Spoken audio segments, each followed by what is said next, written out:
बिस्मिल्लाहिर्रहमानिर्रहीम। अस्सलाम वालेकुम नाज़रीन, आप यूट्यूब चैनल देख रहे हैं। मैं इमरान खान हूँ। साबिक वज़ीर-ए-आज़म इमरान खान साहब की मुलाकातें बंद हैं, लगभग 8 महीने से ज़्यादा हो गए और मुलाकातें नहीं हो रही। उनकी फैमिली मिलने के लिए जाती है, हर हफ्ते जाती है, मुलाकात नहीं करवाई जाती। वो बार बार कोशिश करते हैं इमरान खान से मिलने की, लेकिन मुलाकात हो नहीं पा रही।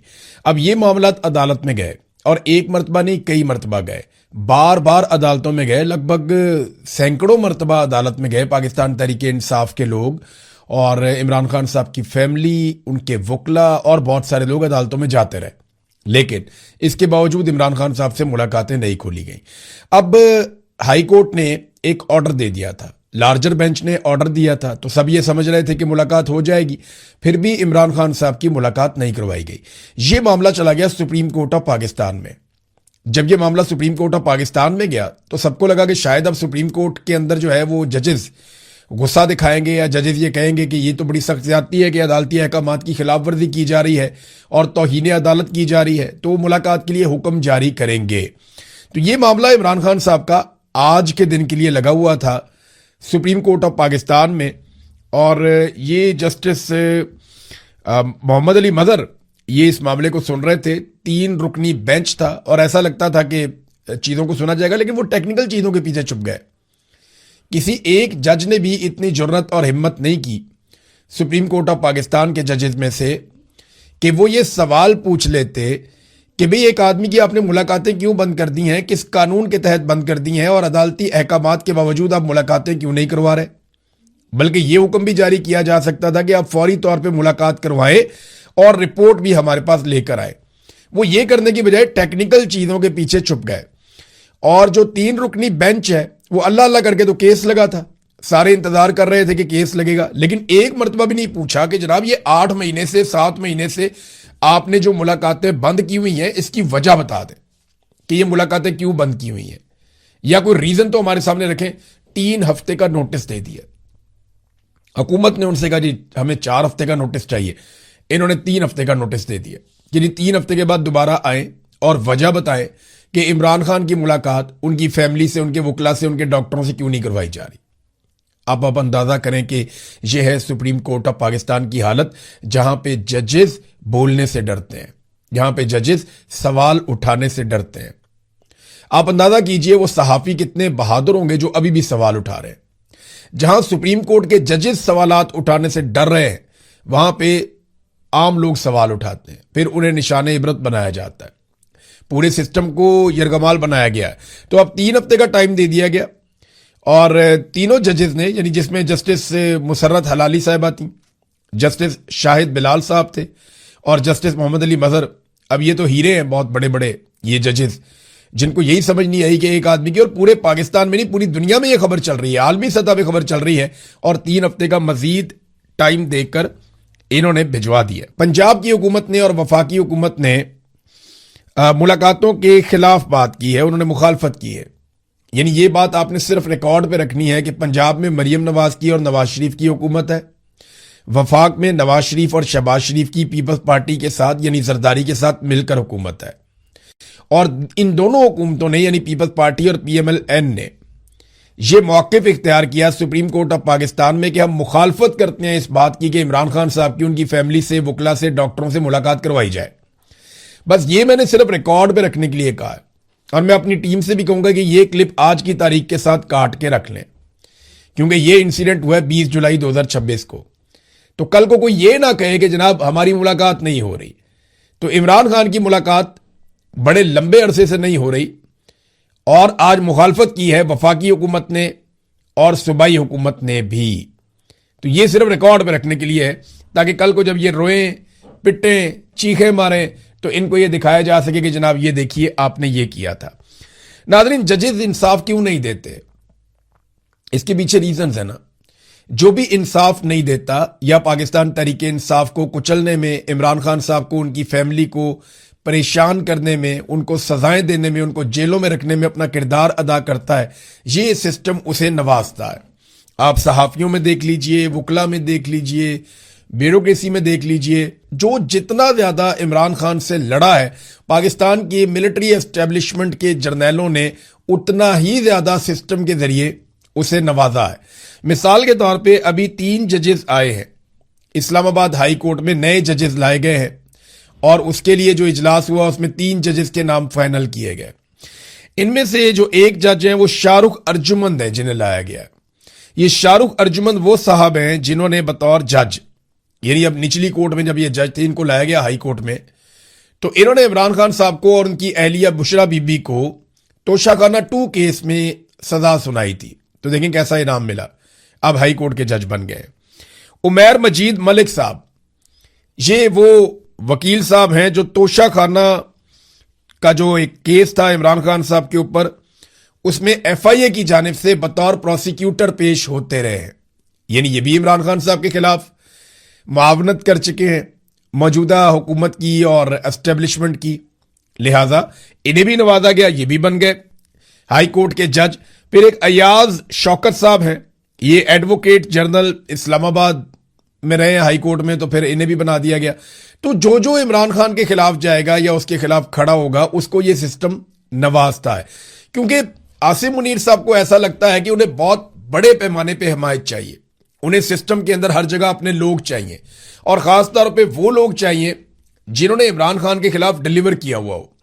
देखिए ना, जो जो आदमी इमरान खान के खिलाफ इस्तेमाल होगा ना, तो इस रजीम को इस बात का अंदाजा हो जाएगा कि क्योंकि ये आदमी इमरान खान के खिलाफ इस्तेमाल हो चुका है, लिहाजा इसको बेहतर जगह पे पहुंचाओ। अब ये भी डरेगा कि इमरान खान आ गया तो पता नहीं मेरा क्या बनेगा, लिहाजा ये बदला लेने में हमारी मदद करेगा और इस सिस्टम को बचाने के लिए पूरा जोर लगाएगा।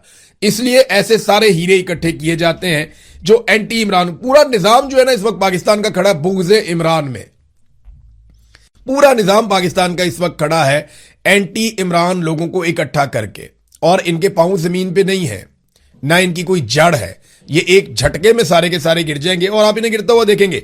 नौरीन न्याजी इमरान खान साहब की बहन, उनके ऊपर आपको पता है कि वो NCCIA ने एक ऐसा इंटरव्यू जो नशर ही नहीं हुआ, एक ऐसा इंटरव्यू जिसको उन्होंने कहा था कि नहीं इसको नहीं चलाना, हालांकि उसके अंदर जो कंटेंट है वो तो मुझे भी पसंद नहीं है, लेकिन मेरे ख्याल में वो नौरीन न्याजी को भी पसंद नहीं आया या उन्हें ये समझ आ गई कि ये चीज ऑन एयर नहीं जानी चाहिए, उन्होंने रोक दिया था।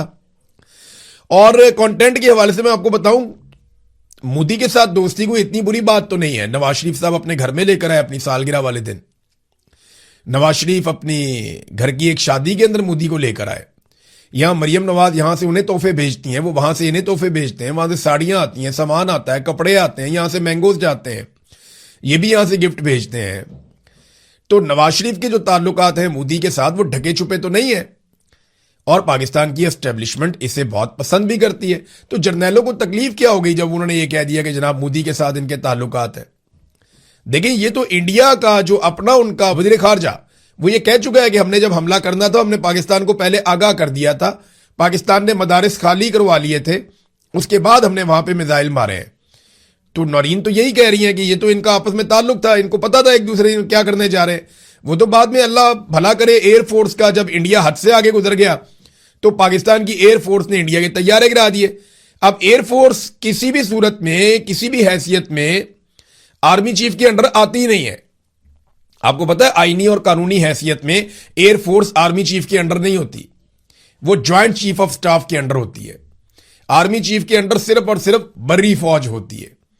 तो एयरफोर्स ने तैयारे गिराए, क्रेडिट आर्मी चीफ ने ले लिया और वो फील्ड मार्शल भी बन गए, सारे ओहदे भी ले लिए, इस्तिस्ना भी ले लिया, 5 साल की एक्सटेंशन भी ले ली। अभी तो इसका भी एहतसाब होना बाकी है कि जनाब ये किस चक्कर में आपने कर दिया। इतनी बड़ी ज्यादती की गई, जिन्होंने कारनामा किया उन्हें दिया कुछ नहीं और एक आउटसाइडर ने सारा कुछ ले लिया जिनके पास उसका इख्तियार नहीं था। यानी एयरफोर्स को वो कमांड नहीं करते, आर्मी चीफ बड़ी फौज को कमांड करता है और एयर चीफ जो है वो एयरफोर्स को कमांड करता है और तमाम फोर्सेस के ऊपर ज्वाइंट चीफ होता है।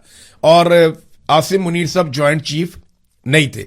नौरीन न्याजी साहबा ने जवाब जमा करवाया NCCIA को और उनके वकील के जरिए से उन्होंने जवाब जमा करवाया। उन्होंने कहा कानूनी हैसियत तो बताए ना आपने, किस हैसियत में हमें यह नोटिस भेजा है। दूसरा, उन्होंने जो नोटिस के अंदर इल्जामात हैं उन्होंने कहा कानूनी शिकें जरा इसकी वादे करें कि आपने किस बुनियाद के ऊपर ये शिकें लगाई हैं। फिर उन्होंने कहा जी तफसीलात भी देना हमें, कि ये सारी तफसीलात बताएं कि हालात वाकयात आप क्या चाहते हैं, कौन सी चीज़ आपको बुरी लगी और कैसे बुरी लगी है, ये भी आप बताएं। फिर उन्होंने कहा कानून के दायरे में मुकम्मल ताउन की यकीन दहानी करवाती हूँ, मैं पूरा ताउन करूंगी। इन्होंने कुछ वक्त भी मांग लिया, उसकी वजह यह है कि वो कह रहे हैं कि पहले आप हमें बताएं कि आपको क्या कुछ चाहिए और किस बुनियाद पे चाहिए और ये कार्रवाई आप किस बुनियाद पे कर रहे हैं, और फिर हमें टाइम दें ताकि हम आपको प्रॉपर उसका जवाब दे सके। देखिए, इसको वायरल जिसने किया ना वो फंसेगा। ये तो दो लोगों की बातचीत है ना, ऑफ द रिकॉर्ड हो गई। जिसने इसको वायरल किया उसको फंसना चाहिए। और ये वायरल किया गया बाकायदा टाउट्स की जानिब से। टाउट्स ने इस बयानिए को फैलाया है। तो मिलिट्री एस्टेब्लिशमेंट खुद से ऐसी चीजों को क्यों फैलाती है? फजलुर रहमान साहब का आप मिसाल ले लेना, उन्हें तो किसी किस्म का कोई नोटिस नहीं किया गया। फजलुर रहमान के ऊपर मुकदमा करने से भी हुकूमत घबराती है, वो नहीं करती। वो ऐसा क्यों नहीं करती? यहां पे नाज़रीन मैंने आपको एक और चीज दिखानी है। ये मोहम्मद वसीम खान साहब हैं, ये सब इंस्पेक्टर हैं NCCIA के, और ये इस्लामाबाद में। ज्यादातर जो मुकदमात हो रहे हैं ना, ज्यादातर जो कार्रवाइयां हो रही हैं या इंक्वायरियां खुल रही हैं, उसमें ये साहब मुद्दई बनते हैं और ये साहब नोटिस जारी करते हैं। मोहम्मद वसीम खान ये सब इंस्पेक्टर है NCCIA का। ये कौन है? ये कहां से आया है? ये किस इदारे से यहां पहुंचाया गया है? और ये यहां पे किस काम पे लगा हुआ है? और किस किस को इसने नोटिस जारी कर दिए हैं? इसके ऊपर मैं थोड़ा काम कर रहा हूं, मैं आपको आने वाले वक्त में बताऊंगा। लेकिन ये आदमी आपने याद रखना है, इसे आपने कभी भूलना नहीं है, क्योंकि ये खुद से अज्यूम कर लेता है कि ये मेरे मुल्क के खिलाफ है और इसको जो है वो सजा मिलनी चाहिए। ये आदमी फैसला करता है कि कौन गद्दारी कर रहा है और कौन नहीं कर रहा। ये एक बेहतरीन पुर्जे के तौर पे काम कर रहा है मोहम्मद वसीम खान। तो किस हैसियत में कर रहा है और कौन इसे अहकामात जारी करता है कि जनाब आप ये वाला काम कीजिए? हालांकि इंतहाई नामुनासिब है। फजलुर रहमान को नोटिस जारी नहीं करता ये आदमी, और बहुत सारे लोग हैं जिन्हें ये नोटिस जारी नहीं करता। लेकिन जहां पाकिस्तान तहरीक इंसाफ, इमरान खान या उनकी फैमिली या कोई बंदा आता है, वहां पे ये फौरन नोटिस जारी करता है। इसके बारे में हम बाद में बात करेंगे। अभी थोड़ी सी और खबरें हैं, मैं आपके साथ शेयर करूं। एक तो नून लीग ने मौलाना फजलुर रहमान साहब पे करप्शन के इल्जामात लगाना शुरू कर दिए। नून लीग के लोग कह रहे हैं कि मौलाना फजलुर रहमान साहब आपको जवाब देना पड़ेगा उस करप्शन का जो करप्शन आपने की है, और मौलाना फजलुर रहमान पे वो चढ़ाई कर रहे हैं। देखें, ये दिन भी आने थे। थोड़ा अरसा पहले बिलावल और मरियम नवाज दोनों मौलाना साहब की गोद में थे। मौलाना साहब ने अपने हाथों से दोनों बच्चों को पाल पोस के बड़ा किया और उन्हें रिजीम चेंज ऑपरेशन में पूरी सहूलत दी, और बाद में उन्हें हुकूमतें भी बनवाने में मदद दी। लेकिन मौलाना साहब जो है उनको उनका पत्ता काट दिया गया। मिलिट्री एस्टेब्लिशमेंट के डायरेक्ट ताल्लुकात जो है वो बेहतरीन नवाज शरीफ और जरदारी के साथ चल रहे थे, तो मौलाना फजलुर रहमान साहब को बाहर निकाल दिया गया। फजलुर रहमान साहब को इस बात का दुख बहुत है।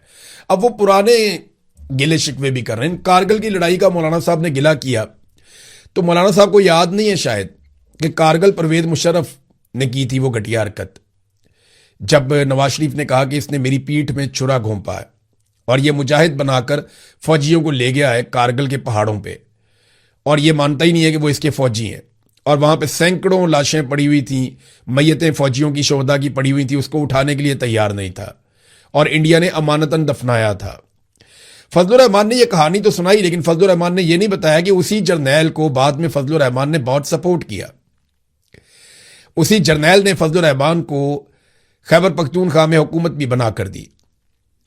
उसी जर्नैल को लीगल फ्रेमवर्क ऑर्डर के हवाले से मौलाना फजलुर रहमान ने बहुत बड़ी सहूलत भी दी थी, और उसी जर्नैल के साथ एक वर्किंग रिलेशन भी बनाया था मौलाना फजलुर रहमान ने। नवाज शरीफ ने कहा था मैं इंक्वायरी करवाऊंगा कारगिल की। आज तक नवाज शरीफ को बार बार हुकूमत मिली, उसके बाद उसने कभी इंक्वायरी ना करवाई। तो वो परवेज मुशर्रफ था मौलाना फजलुर रहमान साहब, जिसकी आपने हमेशा सहूलतकारी की जब तक वो कमजोर नहीं हुआ। जब वो कमजोर हो गया तो आप उसके खिलाफ हो गए। आज अगर आसिम मुनीर कमजोर हो रहा है तो हो सकता है कि उसको कमजोर देख के आप उसके खिलाफ हो जाए, लेकिन अगर आसिम मुनीर ताकत में आ गया तो मौलाना साहब फिर आप क्या करेंगे? सवाल तो यह पैदा होता है। और मौलाना साहब जो कर रहे हैं, क्या वो बगैर किसी के इशारे के कर रहे हैं? माजी में तो ऐसा कभी नहीं हुआ। मौलाना साहब हमेशा एस्टेब्लिशमेंट की तरफ से खेले हैं और यकीन दहानियों के बाद खेले हैं। बगैर यकीन दहानियों के मौलाना फजलुर रहमान साहब ने कभी कुछ नहीं किया। और इस मरतबा मौलाना फजलुर रहमान साहब खुद से इनकलाबी बन गए या वो इनकलाबी बनना चाहते हैं, इसकी हकीकत क्या है? पाकिस्तानियों से जब भी मैं पूछता हूं, पाकिस्तानी इस बात पे यकीन ही नहीं करते। देखे ना मौलाना साहब, आप इतना कुछ बोलते जा रहे हैं, आपको कुछ कह ही नहीं रहा। वो सनम जावेद, उनका एक पैगाम आया जेल से एक सहाफी के जरिए से, वो मैं पैगाम भी आपके सामने रख देता हूं।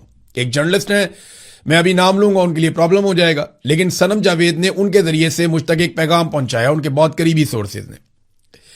वो ये बताती हैं कि हालत ये है उनकी इस वक्त कि वो उठने बैठने से और चलने फिरने से भी कासिर हैं और उन्हें 3-3 इंजेक्शन लगाए जाते हैं।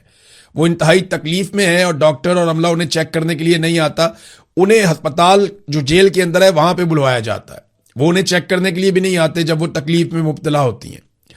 और वहां पे उन्हें ऐसा लगता है, ये भी उन्होंने कहा कि मुझे ऐसा लगता है जो मेरे साथ किया जा रहा है ना, ये मेरा कोई बहुत बड़ा नुकसान कर देंगे और मेरी जान खतरे में है जो अभी किया जा रहा है। क्योंकि देखिए आसिम मुनीर साहब को और मौजूदा मिलिट्री एस्टेब्लिशमेंट को सनम जावेद पे बराह रास्त बहुत गुस्सा है कि ये एक छोटी सी लड़की है, ये हमसे टूट ही नहीं रही, ये हमसे हार ही नहीं रही। यही गुस्सा जो है ईमान मजारी पे है, यही गुस्सा जो है महरंग बलूच पे है, यही गुस्सा यास्मीन राशिद पे है, सनम जावेद की बहन पे भी यही गुस्सा है कि ये हमसे टूटते क्यों नहीं है, हम इन्हें तोड़ना चाहते हैं, ये हमसे टूटते नहीं है। बंदूक हमारे पास है, बूट हमारे पास है, ताकत हमारे पास है, डंडा हमारे पास है, ये कमजोर निहत्ती लड़कियां हमसे जीत कैसे सकती हैं? ये बहुत बड़ी प्रॉब्लम है जो उन्हें हो रही है। तो वहां जेल के अंदर एक डॉक्टर है, डॉक्टर मुबशरा, उन्होंने उन्हें बताया कि मुझे ऊपर से ऑर्डर है कि ये जिए या मरे, कोशिश करनी है कि हत्तुल इम्कान कोशिश करनी है कि जेल से बाहर इन्हें इलाज के लिए ना भिजवाया जाए। अब ये एक सहाफी के जरिए पैगाम आया मुझे और वो बहुत सीरियस है सिचुएशन। यानी मैं आपको फौरन इसलिए बता रहा हूं कि अगर कल को कोई खबर आती है या कोई चीज होती है तो ये रिकॉर्ड के ऊपर रहे कि सबको पहले से इल्म था, कुछ भी अचानक नहीं हो रहा था। तो सनम जावेद की हालत बहुत खराब है और मिलिट्री एस्टेब्लिशमेंट अपना गुस्सा उतार रही है। नाज़रीन, नवाज शरीफ ने बिलाखिर फैसला किया कि वो मुजफ्फराबाद भी जाएंगे और मीरपुर भी जाएंगे, इसकी खबर भी शाया करवा दी गई है। और मुजफ्फराबाद में क्योंकि देखें ना, जो ब्रिगेडियर हैं फाइक, जो सेक्टर कमांडर हैं आज़ाद कश्मीर में, वो नवाज शरीफ से इश्क करते हैं, उन्हें नवाज शरीफ से बहुत मोहब्बत है और वो इसका बरमला इजहार भी करते हैं। कई मुलाकातों में कई जगहों पे वो ये कह चुके हैं कि नवाज शरीफ से उनको इश्क है और नवाज शरीफ जो है वो इसने इस मुल्क के लिए जितनी कुर्बानी दी है किसी और ने नहीं दी, ये ब्रिगेडियर फाइक का मानना है। तो वो पूरी कोशिश करेंगे कि नवाज शरीफ के जलसे कामयाब हों। सिक्योरिटी के हसार के अंदर नवाज शरीफ को एक बंद एनवायरनमेंट के अंदर माहौल प्रोवाइड किया जाएगा कि वो जलसे कर सके मीरपुर में भी और मुजफ्फराबाद में भी। क्योंकि मियां साहब ये कह रहे थे, देखो